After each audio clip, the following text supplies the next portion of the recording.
Gunjan Saxena is once again trending on Twitter and that too for all the wrong reasons. और करण जौहर की मुश्किलें खत्म होने का नाम ही नहीं ले रही है। पहले इंडियन एयरफोर्स ने कहा कुछ दिनों पहले कि Gunjan Saxena is showing undue negativity. उन्होंने नेटफ्लिक्स को लिखा, धर्मा प्रोडक्शंस को लिखा और सेंसर बोर्ड को भी लिखा। लेकिन उसके बाद नेशनल कमीशन फॉर विमेन ने सीधा ट्वीट करके ये कहा कि इस फिल्म को नेटफ्लिक्स से हटा देना चाहिए और गुंजन सक्सेना द कारगिल गर्ल के जो मेकर्स हैं यानी कि धर्मा प्रोडक्शंस उनको अपोलोजाइज करना चाहिए। और अब उनके एक जो विंग कमांडर है इंडियन एयरफोर्स की, जिन्होंने 15 साल सर्व किया है वहां पर, उन्होंने आउटलुक इंडिया में एक बहुत बड़ा आर्टिकल लिखा और उस आर्टिकल में उन्होंने करण जौहर को आड़े हाथों लिया है। इस आर्टिकल का टाइटल है dear makers of Gunjan Saxena, you cannot peddle lies in the name of creative freedom. यानी कि क्रिएटिव फ्रीडम के नाम पर आप झूठ को नहीं दिखा सकते। और इस आर्टिकल में इतनी ज्यादा चीजें लिखी हुई है, they are quite against Karan Johar and everybody who works at Dharma Productions. Basically उन्होंने ये लिखा है कि गुंजन सक्सेना के खिलाफ मैं नहीं लिख रही हूँ। उनको शायद ना पता हो कि फिल्म में फाइनली क्या दिखाया गया था, लेकिन उनको भी जब फिल्म आ गई तब उनको आके बोलना चाहिए था कि ये सारी चीजें गलत दिखाई गई है फिल्म के अंदर। लेकिन आगे वो ये कहती है कि ये जो फिल्म है, it has more to do with the house of Dharma Productions and all those penny dreadful story and screenplay writers who contributed to this monstrous film that has shown us all in proud blue uniform in very poor light. I saw this film with very little expectation. Very few films do justice to truth as it stands, but filmmakers issue disclaimers and also absolve themselves under the guise of cinematic license and creative freedom. मतलब सिर्फ disclaimer देके आप अपने आप को creative freedom के नाम पर आप कुछ भी नहीं दिखा सकते हो। This is what she is saying. आगे वो लिखती है कि but cinematic licences and creative freedom can be applied to Kabhi Khushi Kabhi Gham type of bubble gum cinema. It cannot be stretched to an absolute travesty of set rules and established protocols of hallowed institutions like Indian Air Force. मतलब वो कह रही है कि Indian air force जो है, it's a very prestigious institution.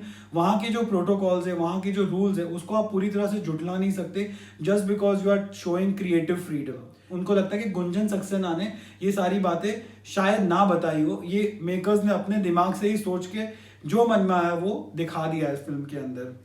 कहती है, I have served myself as a helicopter pilot and I have never faced this kind of abuse and maltreatment as was portrayed in the film. अगर आपने film देखी तो आपको पता होगा कि कई सारे सीन्स हैं इस फिल्म में जहां पर ये दिखाया गया कि गुंजन सक्सेना का जो कैरेक्टर है वो ऑलमोस्ट पूरा first half she is trying to battle the gender bias, in fact last till the very and.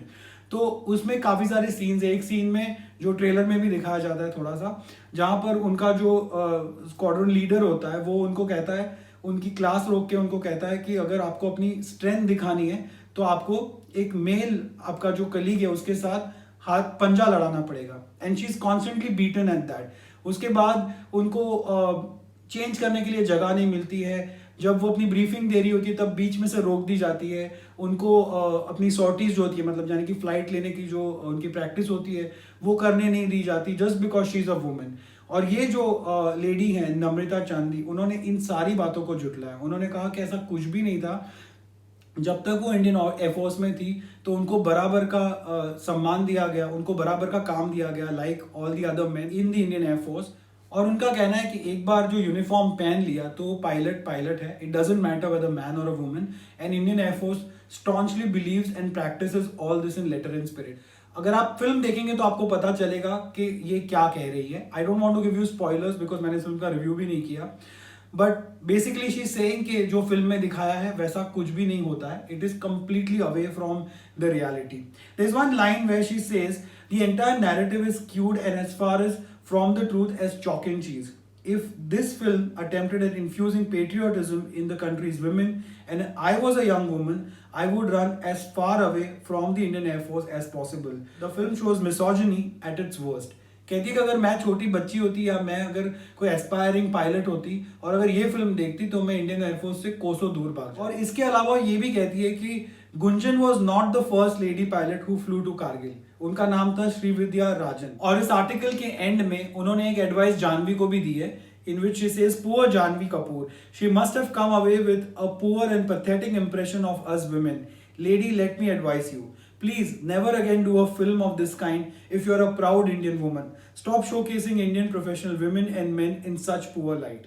Well, it is so ironic कि एक तो करण जौहर ने एक फिल्म बनाई जो सपोजिटली पेट्रियोटिज्म के ऊपर थी, लेकिन पासा उल्टा पड़ गया। अब हर जगह से उनको लोग लताड़ रहे हैं और 2 महीने के बाद finally he posted something on his Instagram, और वो भी उन्होंने इंडियन फ्लैग डाला और उन्होंने उसके कमेंट्स को लिमिटेड करके रखा हुआ है। तो इसलिए आप जो कमेंट्स देखेंगे उसमें कोई हेटफुल कमेंट्स तो नहीं है, लेकिन आज ये जो आर्टिकल आया है, I am sure it's going to have a lot of repercussions on not just Karan Johar but also his film and his production house, because इस आर्टिकल में सीधा सीधा उन पर निशाना साधा गया है और कहा गया है कि उनकी जो सिनेमा होती है वो कैंडी फ्लॉस होती है, वो बबल कम सिनेमा होती है। और जैसे कंगना रनौत भी कुछ दिनों पहले कह रही थी कि आप फिल्मों के नाम देखिए धर्मा प्रोडक्शन से जो आते हैं, कुछ कुछ होता है, कभी खुशी कभी गम, वैसे नाम कंगना के हिसाब से they don't have any brain और any real matter in them. और यहाँ पर जब करण जौहर ने गुंजन सक्सेना द कारगिल गर्ल जैसी फिल्म बनाई, जो बहुत ही एम्बिशियस फिल्म और उनके दिल के बड़े करीब थी, which was supposed to actually celebrate patriotism and you know the role of women in the Indian air force, तो यहाँ पर भी पूरी तरह से पासा उल्टा पड़ गया और उनके खिलाफ सारी चीजें होती हुई नजर आ रही है। और इस आर्टिकल में क्योंकि somebody who is served as an Indian Air Force wing commander, उन्होंने लिखा है अपने खुद के एक्सपीरियंस, वो भी 15 साल के, तो इसको भी नहीं झुटलाया जा सकता। सो we'll have to wait and watch कि क्या होगा।